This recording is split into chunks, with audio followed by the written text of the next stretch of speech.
Player and gangbanger, let's go on a journey today together to try break par. I'll explain every shot, every thought process. First thing you want to know, I play second-hand Pro V1 golf balls. I like the yellow ones because they're less easy to fake. In the videos, you very rarely see a new golf ball. Well, little fader. If I can hit that all day, that's money. Play the ball as it lies, otherwise breaking par doesn't count. You learn so much in golf just by never placing your ball on a better lie, which is tempting to do. They've scarified the fairways here, so my ball's between two tufts of grass. I'll probably miss my target, but not by much. Full sandwich somewhere on the green. Long putts on the first green are tough.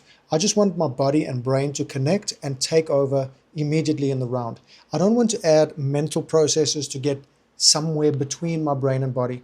I make a movie, I feel the rhythm to that target, and I just pull the trigger. In this moment, if I look at this hole, I got water left. I can't see the fairway on the left because it's got trees there. And then we've got OB right. The benefit of hitting a driver here doesn't make any sense because if I hit it far up there, I'm still going to have the shot across the dog leg. If I hit a 4-iron about 80 yards shorter, I can still get to the green, near the green in 2 shots without hitting the driver on this hole.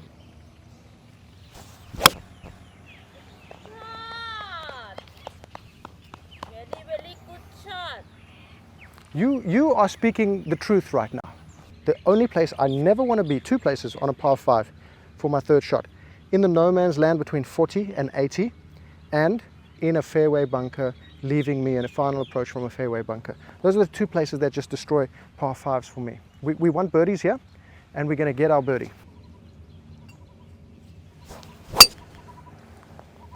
Shot! Very good shot. It's left me quite a tricky putt. So what I've got to do now, because it's on a steep downslope, right? Like I'm going to for sure go past the hole unless I putt to about the halfway point of this putt. Because I can see a big ass slope here, and then the big ass slope is straight down. Not much break after this big slope on the right. So I've got to really imagine a hole like over here. I'm going to putt it to this hole here, and then let the slope take it down to the hole. It's very steep and it's running nice and quick today.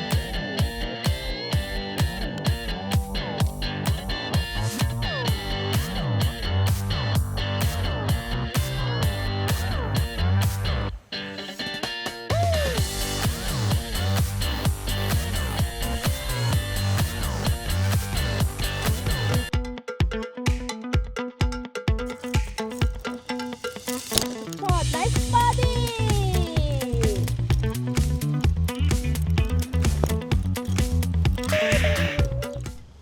Some holes are just going to set up nicely for my game. Any pin cut on the left-hand side of the green is absolutely money for me.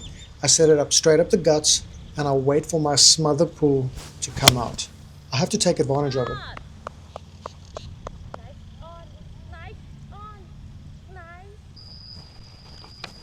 Okay, this is my par 5 that I like to look for birdies on. It's 540, but it doesn't play nearly that amount. It plays a lot shorter, especially if we cut it on the left side. It's really a confidential hole where I just let rip, and I always hit nice drives here. And that is still part of the game, right? Is that like feeling on some holes. Some holes are just boogie holes. Players, I always bring in the good stuff. And one of my favorite products is the Victory insoles. I've been using these things for over a year and they have made the biggest difference for my feet, and I always had problems with golf shoes. And I always thought the solution was to get soft foam insoles to make it more comfortable. It made it worse for me. Hot spots on the shoes, and the Victory helped to give me that little spring in my step and make the walk easier, especially when it's a little soggy like now in the rainy season of Thailand. But the most important part is the recovery the next day. I am fresh the next day, ready to go. Sometimes I'm playing 7 days in a week here in Khao Yai, and that's the only way I get through these rounds. I have saved my feet by using these. It was just that bad for me. And now what today I'm using is the Victory non-slip socks. I really like these. They're quite aesthetically pleasing. So I'll be wearing these more often. I use these as Pilates as well. Yes, I've been doing Pilates. Use my code for 20% off your Victory insoles. Honestly, maybe my favorite product I've actually discovered in the last couple of years. Really a game changer for me with my bad feet and poor lower body recovery before. 230 is my max 4-iron distance, so I can't go pin hunting. I could go in the bunker, I could end up in a disastrous place. So I'll play this to the best miss possible, and that's short on the right hand side, giving me a chip, not over any obstacles, money. And now we have a chip across the green. Boom. Tricky pin because it goes up the slope and then into a little dip and then left down the hill again. So we want to get this one up high quick to stop. I'm going to take a 52, not a 56, because with 56 I feel I have to be too aggressive with it when I can be the same aggression with this one, or assertiveness with a smaller swing, and maybe it'll just skip up there.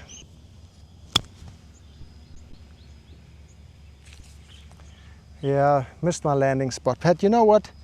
Come on, Maddie, you've got everything in you to make this putt. You can see the line, but today you seem to be struggling to hit your line. So let's hit the line. Go. In the hole. In the hole. Nice par.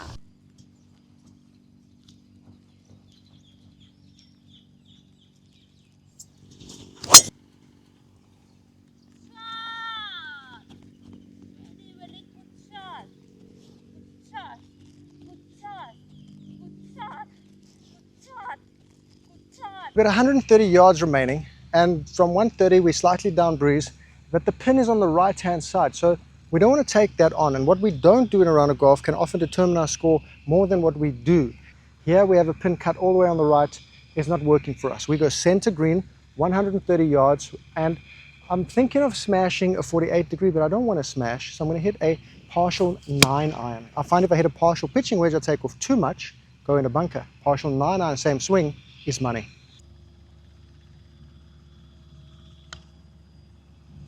Come on, slow down, slow down, slow down, slow down, slow down. You are a fantastic caddy. Thank you very much for your service. This is for you. Thank you. Thank you. Thank you very much. Thank you. Thank you. Thank you very much. Thank you very much for the day. Lovely.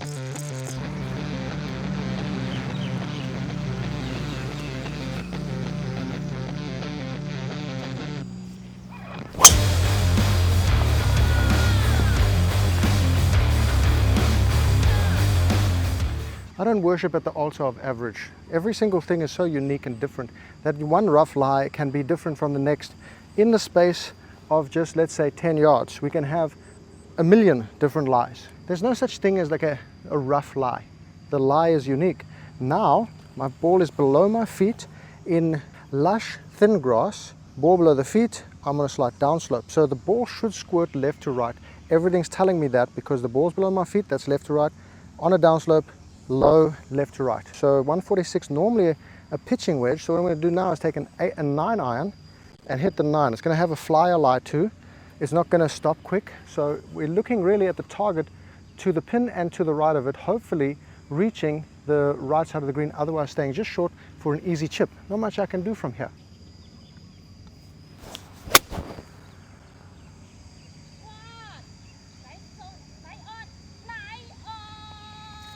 And I've just hit the shot of my mother freaking life. Very nice. In the horn. In the horn. They've cut the greens, so I need to adapt now. That's been 5 holes. I've slowly got the pace. It's a little bit quicker than normal, maybe half a foot. That's why I'm hitting everything so far past. I'm not so sure about that pin location. It's cut very close to that bunker. If we get too pin obsessed, I'm going to be in that bunker. So I'm just going left of this pin. I'm taking it out of my mind. I'm going at the palm tree with the palm fruits on display there, the orange ones. I'm hitting a chipped 8 iron, so I'm not tempted to smash the pitching wedge down the hill, which is what I would do, uncontrolled swing. I choose the 8 iron instead of the 9 iron because I will surely underhit the 9 just from my experience. Now as I walk up to the green, I'm assessing, okay, cool, I'm on the flat spot. We're looking at the slope. We can see the different color grass. This is light because it's away from us, so this may be a right to left putt. The grain is here, so it is a like right to left. Let's see if that bears out on the slope. 8 feet, 1% slope, 1.5. 8 feet, 1% slope is going to be like a ball outside the right. So let's give it half a ball and a little firmer up the slope.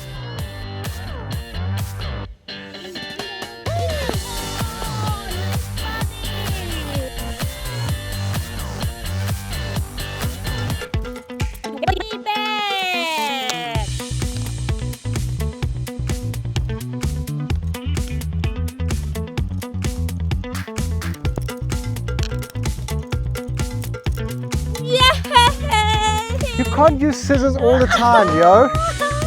I know you laugh. Now the tricky part on this hole is the pin is at the back and it's got 3 tiers. And behind that pin, you're off the green deados. There's no coming back from that. So my approach shot, I don't really want to have a partial shot over a deep ass bunker to a raised green where I can't see the landing spot and how it's going to react, you know, skidding up the green. I'd rather have a full shot in that goes high onto the raised green and stops quick sticks, even if it's just somewhere on the green, because I have more control of keeping that ball in a place I want to putt from than if I have a partial shot booming a driver up on the left hand side. So I'm going to go with a 2 iron and just accept going at the 150. Hopefully it moves left and then I have inside 150, and that's okay. That's like a pitching wedge or shorter.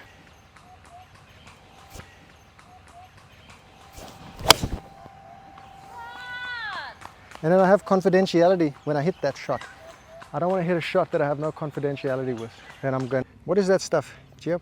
Neolai? Tiger Balm. Tiger Balm. Tiger Balm. This video is not brought to you by Tiger Balm. Link is not in the description. Victory insoles.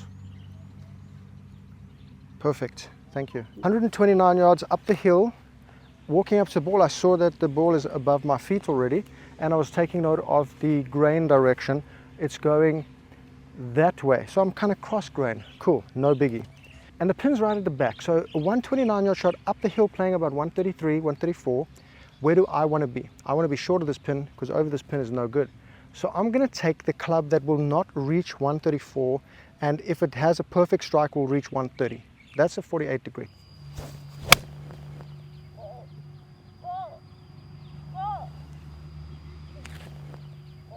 This is another example of what I didn't do to botch my score. Beyond the hole, you're off the green, you're short-sighted, you're taking a bogey, guaranteed.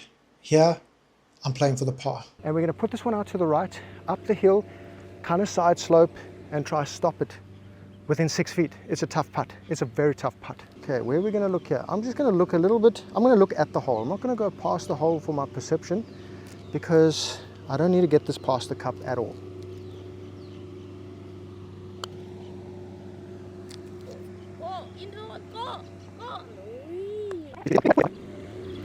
Now, I'm a great short putter, even if I do say so myself, but every now and then, like today, I get a perception problem, maybe from using the computer, maybe from, I don't know what, from not sleeping enough maybe, or whatever, but I start to think about missing. When I think about missing, then I miss. So to take that out of the equation, I'm just going to look up at the hole, not look at the ball, and give my body the freedom to do what it needs to do, instead of putting my mind in the way, creating speed bumps.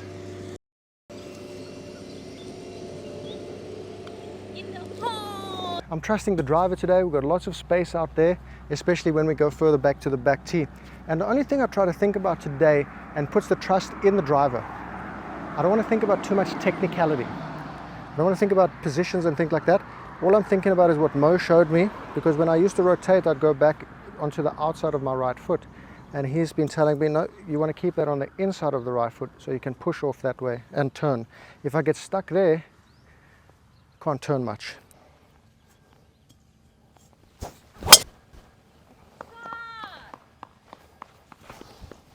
That little thing on the inside of my right foot has been an absolute game changer. Now, I haven't been rotating much.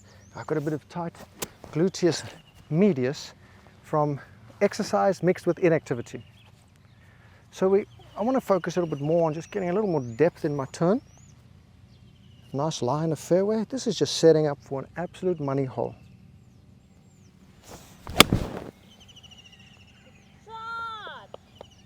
Get in. Big little slider, left to right. Want to make this one die into the hole, maybe 45 degree angle, 45 degree. Go out there, we do our best. We just do our best.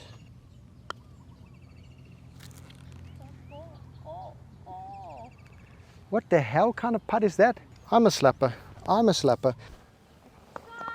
On this hole, I don't need to hit a driver because we've got water on the right-hand side. If I go that distance or that direction, my distance will land in that water. And we've got water all the way down the left side, so I always err to the right side. I normally aim it at the white stake, regardless of what tee I play or what club I hit off the tee. So we're going to hit the 3-wood to stay away from the water on the right, and a little bit further left to get some more, like a closer proximity to the hole.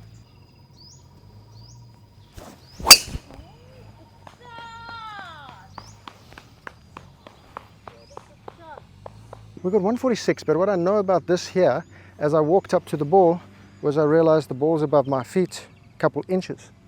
So it's going to move over right to left. So instead of going at the pin and curving it into the bunker by accident, I'm going to stick this one up to the right edge of the green. So if it goes straight, I've got a putt from the edge. If it does turn over, I'm either at the pin or left of the pin.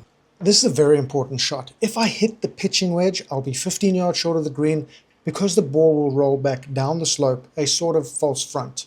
That will almost surely add 1 stroke. I'm not trying to score, I'm actually trying to avoid unforced errors which actually add to my score. Now I see this one coming from the right, but I'm going to bash it over the first bit, so maybe it won't take as much break, and then the last half may influence the break.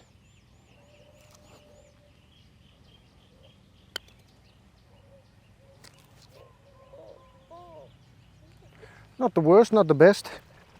Okay, 3% from 5 feet, from 4 feet. In the hole. In. Nice. I'm not so sure if I want to hit driver and go in that bunker, because I am hitting a fader, and if I fade in that bunker, we have almost no shot of hitting it on the green from there. I mean, we can, but the likelihood is much less than if I just hit it short of that with a 3-wood, leaving me a grass lie.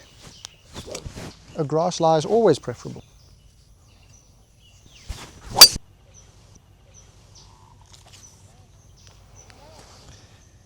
A little bit worried about the water left and the bunker right. I'm not a robot, right? I still have the emotional part of the game and the idea of like, well, what about this? Don't do that, don't do this. So the 3-wood, even with a lousy shot, I'm in play, got the clear shot.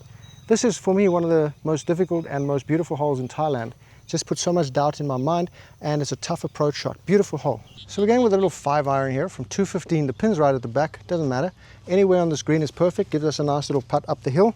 So we'll take the 5-er, and we'll see that the lie is slightly above our feet.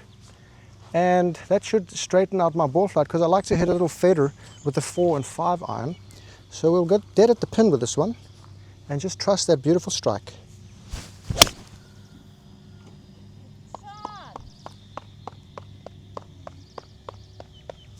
Should be somewhere on the front, I reckon. Absolutely money. There's a pretty tight lie down there, so not unhappy with this shot. Difficult to hit a long iron off a tight lie. Now we have an easy chip, but the only thing we have between us and that pin that's a little tricky is a big side slope dome to the left of it. I'm gonna go a little 7-iron, little toe down chipper. Get it rolling up the green from the left side, but it's gonna bounce right off the green, on the green. It's gonna bounce right to left, and then it's going to come left to right. So it's about reading the bounce and then reading the rest of the putt, or the chip, like a putt. Hey, this might not work out to be a par, and it might seem like it's weak, but I avoid the double bogey by avoiding the water and the Oscar Bravo on a hole that I find doesn't suit my eye, despite thinking it's one of the best holes in Thailand. On this par 5, we're really looking for a bird ski, because we can get this to sand wedge range after 2 shots at only 565. And I know this green really well, although the pin is on the left, so I don't know the left that well. Anyway, we bang the driver, try get there as close as we can, inside 30 yards. If I can't get inside 30 yards, my strict rule is to lay it back to my first full wedge distance. That's going to be money. Okay, good grip, no holes in the grip. Inside right foot preset, stay down.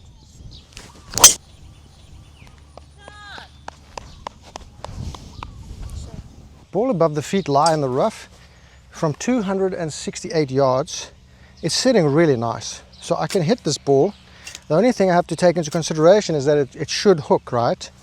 And I find with the 3-wood, sometimes I predict the hook and then it might just fader. So if I'm going to play the hook, I'll just hit it straight at that bunker, not too far right of the pin. The pin's just over the left edge of that bunker, and I will just hit a normal shot. But I have to ascertain that I will get inside 30 yards, otherwise I'm not doing it. And I have to be on the left.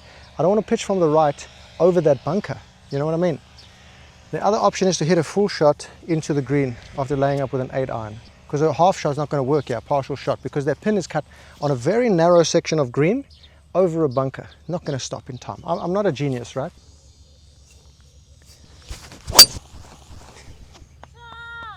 Oh man, that's good. Very good. Can be on, eh? Oi, oi. Now I pitched on the green, but it bounded through here. I mean, from 268. Let's not expect miracles, okay? The miracle would have been if I hit high and landed soft off a lie, ball above my feet with a bit of a flyer lie. So now all I have to do is make sure that I get this on the green. Oh, Maddie, you've gone right underneath it, yo. That's so stinky winky. What am I gonna think here? Well, I can't read greens today. There's something wrong with me today. I cannot read the greens. Now I'm confused. So you know what I'm gonna do? I'm gonna go straight at it and just hope that the pace is right. And if I hold it, it's because I've missed my line.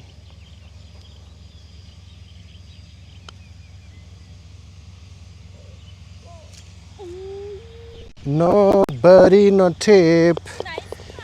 This golf course, Rancho Chandri out here in Khao Yai, is absolutely amazing. Probably some of the best greens in the country. Beautiful paspalum, rolling true, rolling quick, and the course is always in great condition. Shot.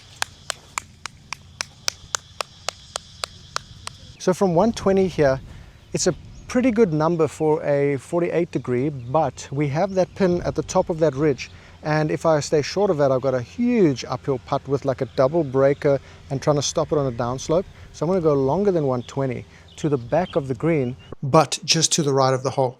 Directly behind the hole, the ball will squirt into the water from the downslope. Back right of this green leaves us an uphill shot and a chance to hold the green.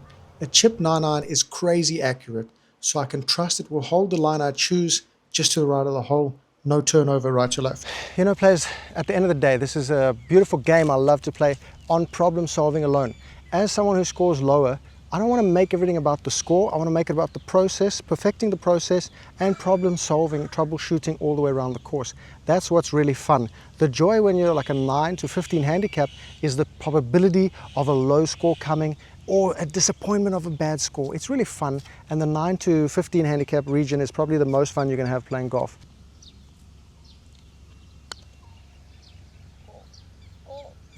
Oh, look at that distance control. Nice. The thinking and using the shot pattern app really helps me a lot to know how much space I have. I can play to what I can see and I can play to what I can't see, knowing I'll be okay because the space there is like a driving range. On a dogleg hole, if you can hit the ball far enough to not reach the end of the dogleg but clear the front of the dogleg, you can take on a great line.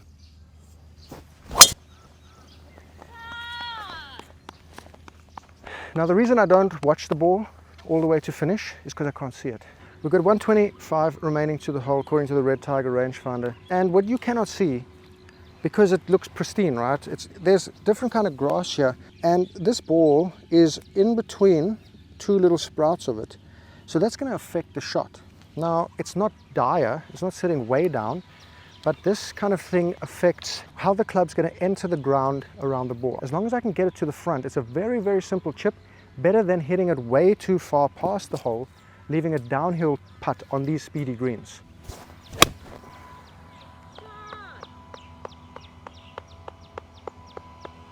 Now this is a tricky one because I'm going through this tropical grass onto paspalum, through some ground under repair almost, onto longer grass, onto shorter grass, big from the right, big from the right. I can tell it's also going to be big from the right because there's the burn mark over here in tropical grass. So the grass is moving that way. Now chipping is always going to be more fun for the boyfriends, but I think the putt is just going to give me more reliability more of the time. No, you know what? Let's go chip.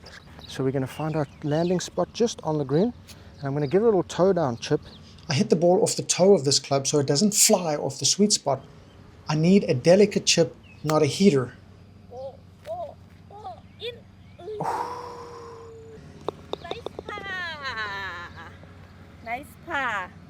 If I walk away from a 200-yard par 3 with a par, that is a superb score. But to make the 3, I must hit the green or miss in an easy chip location. The green slopes left to right and steeply from back to front. Short of the green is the only easy miss, otherwise I gotta hit the green.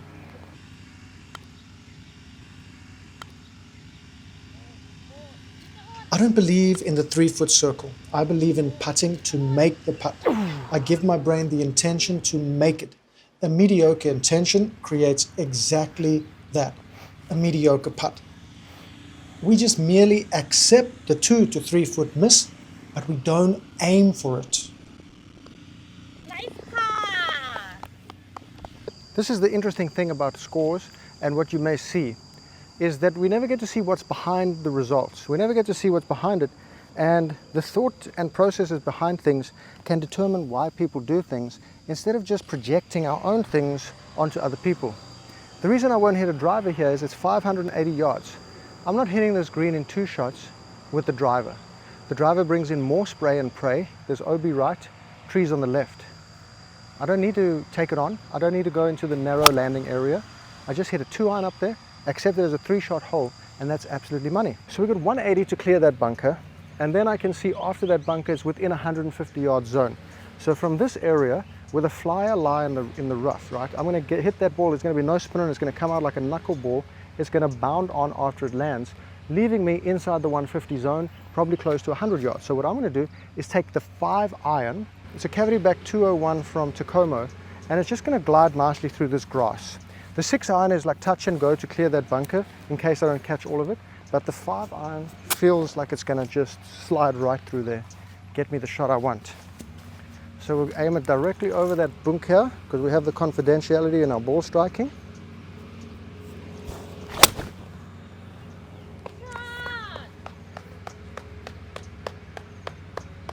Full sandwich is one of the simplest shots you can have from the fairway, but even this has nuance. I have to hit this ball 98 yards with good spin. If I get it 98 yards to 100 yards and it hits the back slope, the down slope behind the hole, it's going to jump off the green. So I'm going to go further right of the hole here, give myself the full length of the green because it extends out back right. If I go too far straight over the pin, I'm in a bunker at the back. I'm taking bogey for sure, maybe even worse if it's in a bad lie.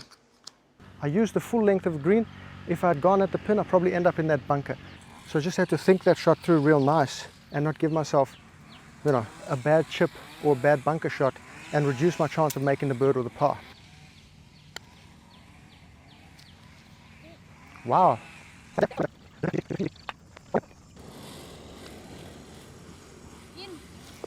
hole. Nice car. I hurt my wrist riding shopping carts like a dingleberry. I don't want to do anything fancy into the breeze on this shot. I just hit one more club and I swing normal, allowing the breeze to subtract the 10 yards.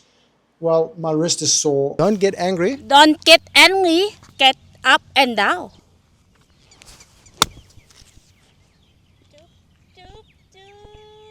Look at the spin on that, girl. Oh, man, I can't read the greens today, cats. I can't see the break. Can't feel it. I think it must be misalignment of my optic nerve.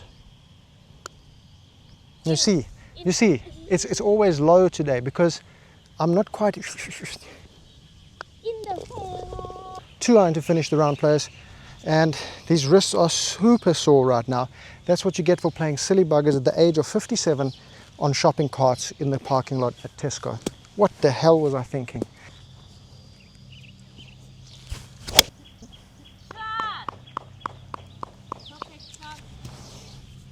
So we're going to take a 52-degree 9 o'clock shot and hopefully get it nice and close.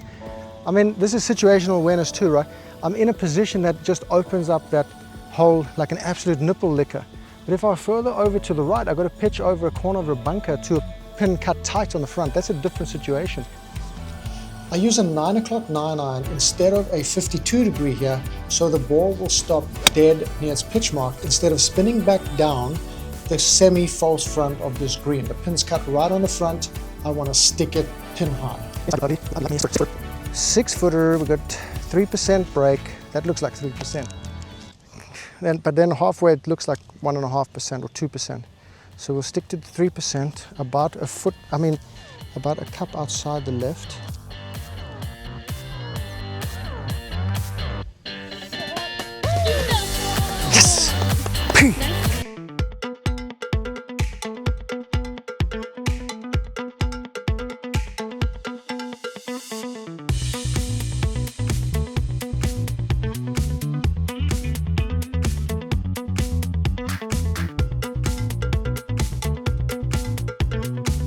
Not sure what we scored there, players. I think I finished about level par.